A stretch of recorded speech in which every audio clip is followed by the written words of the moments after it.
How to refresh quick add on Snapchat. Let's get started. Launch your Snapchat. Make sure you have already logged into your account. Your camera will open up. Now click on the Add Friends icon given at the top right. Once you're in this page, scrolling down, you'll get access to quick add on Snapchat. Now, how to refresh this? First up, go through these lists. Then, you can remove the people that you don't want to add. Just click on this cross icon. Once you do this, force quit your Snapchat app. After you close it, again launch it.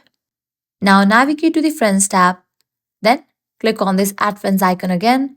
With that, you're gonna find the new list. So this way you can refresh quick add on Snapchat. If this guide was helpful, don't forget to like, share, and subscribe to our channel. Thanks for watching.